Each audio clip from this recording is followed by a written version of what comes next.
Perfect tenses. Perfect tenses, these show that the action has been completed, perfected. So it's called the perfect tense. Now we'll see it, we'll be able to identify it with the auxiliary verb have. Remember the continuous tense, we were able to identify with the auxiliary verb be. And of course the fact that the actual verb ends in ing. Now with the perfect tenses, we're able to identify them with the auxiliary verb have, which can take different forms, of course. There's has, had, etc. But the important thing is we should have as an auxiliary verb, and it should be followed by the past participle of the actual verb, the actual action verb.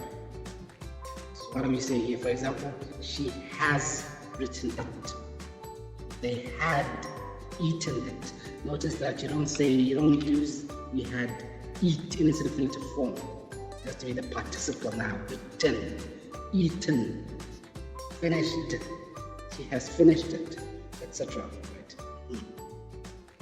Before we proceed, please remember to like and share this video, and kindly subscribe to the channel for more educational content like this.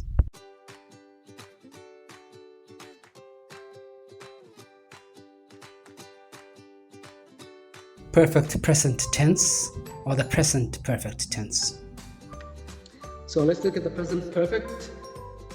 Present perfect, we're saying that the action was completed before now.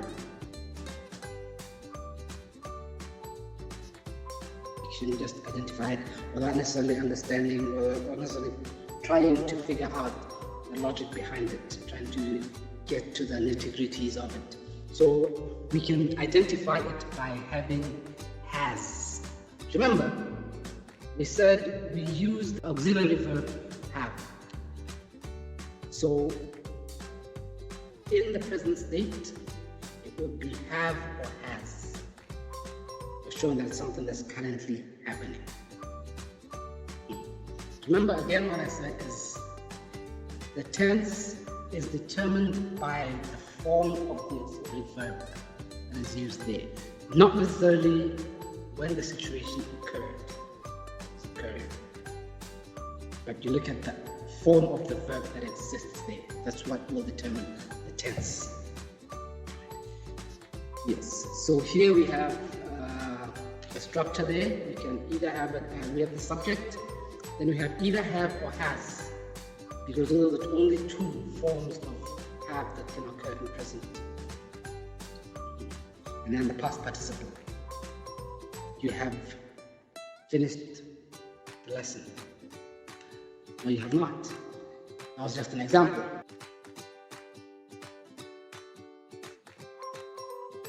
Perfect past tense or the past perfect tense. Yes. Similarly, we have the auxiliary verb have depicted there, but this time in its past state. So this would be had. So whenever you see had, basically saying this incident had been completed. It had been done. And it also implies an interruption point. It had been done when something happened. Similar to when we talked about the continuous tense. So the has there would be represented with had. So had shows past, and then the rest is exactly the same. We're just going to use the subject and the auxiliary verb have in the past form, and there's only one word for that, it's just had. It's different from be. Be has got different words, different forms of be, but with have it's much easier. It's just one for the past and two for the present. It's have or has. Okay, and then the participle. Perfect future tense or the future perfect tense. Now for the future, of course, it's the same thing there, but you will notice it also has will. And obviously have, when you accompany it with will, it can never be will has, it's always will have. So with future tense, it's always also going to have the very same auxiliary verb throughout. It will have. Past is had. It's past perfect. And then present is either have or has.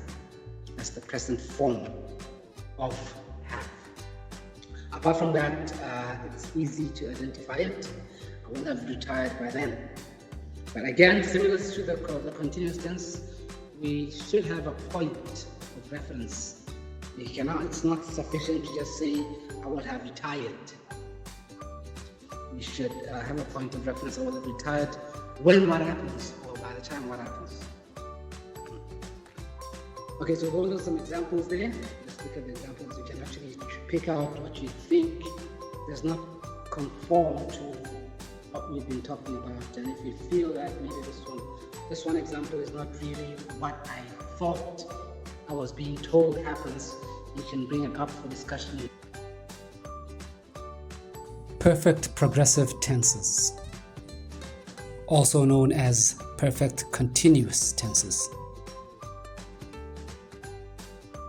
Okay, then the final part of our tenses will be perfect continuous, or the perfect progressive tenses. Now, perfect continuous simply means it's a combination of the perfect tense and the continuous tense. So the easiest way to identify it is you take the characteristics of the perfect tense, which we remember has the have, and the characteristics of the continuous tense, progressive tense, which is be and ending ing. So basically what we're saying here is, in order to see your progressive tense, your perfect progressive tense, or perfect continuous tense, you're just going to look for something that looks like a continuous tense or progressive tense, but the word be there would be preceded by another auxiliary verb, have, which means it's perfect.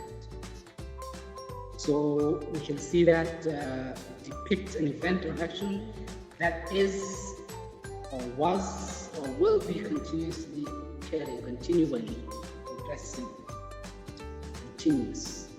Yes. So it's called the progressive tense. But at the same time, it would have been or will be completed at a later point in time. It will be perfected. It's a perfect tense. So it's got both the characteristics of a perfect tense and of a continuous progressive event. Present perfect progressive tense or present perfect continuous tense. But like I said, one of the most important things that you will look at, the best way of identifying it, is remember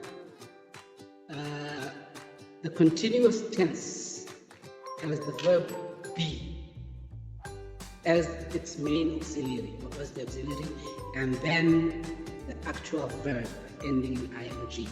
That is continuous progressive. The perfect, on the other hand, has have as the main auxiliary there.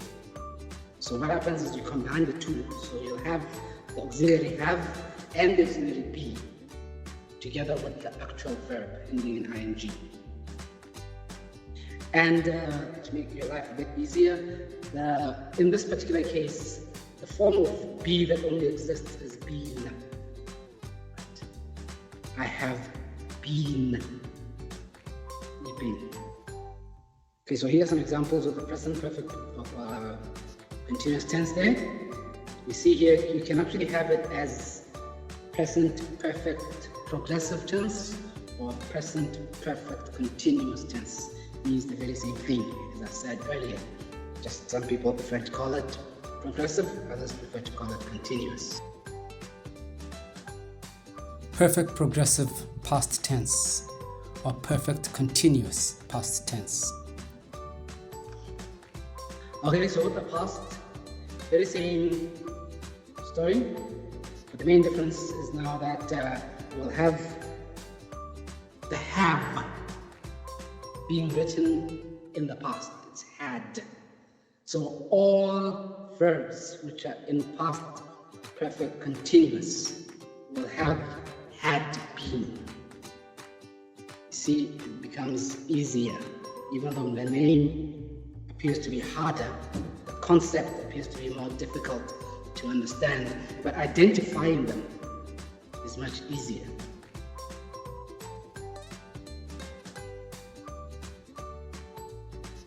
This is a very, in the first place, I'm looking at that example there. I just have to fix it. It's not even grammatically correct in the first place. Can I say he have been drinking? It should be he had been drinking milk. Yes. So yes, this was supposed to happen. Really, it's just supposed to have the had and the been. That is how we are able to depict perfect continuous. So we can have it in the form of the positive. That's most of the examples that we talk about are in positive. But in negative, the had will obviously have not the not immediately after the word had. So the had not been or hadn't been. And then of course with the question, you notice that you'd actually put now the pronoun or the noun, the subject, let me put it that way, in between the had and the been. Had I been crazy? Perfect progressive future tense or perfect continuous future tense. Similar to what we just said about the past perfect progressive or perfect continuous, it depicts issues that will happen up until a certain point in the future, and we are able to identify that with the usage of the word will, which implies future. And then apart from that, we also have the have been. It will have been. So the sentences which are in future perfect progressive are very easy to identify, because basically we're looking for the combination of will have been and the verb ending in ing. Right. So those are a few examples there. The plus there means in positive, the minus there means in negative. Remember, it has the not. Won't just means will not. It's a short way of saying will not. And then finally there we have what we call, what do we call that? The interrogative, where you're asking questions. So I'm just going to give you a bit of time to look at that. I need to take a little pause here. I'm just going to give you a bit of time just to have a bit of an appreciation, where it summarizes everything that you need to know about tenses. These are the 12 tenses. And we've got the 3 time durations and the 4 tense forms, categories. So present simple, present progressive, present perfect, present perfect progressive, etc. Like this video and subscribe to this channel for more such content.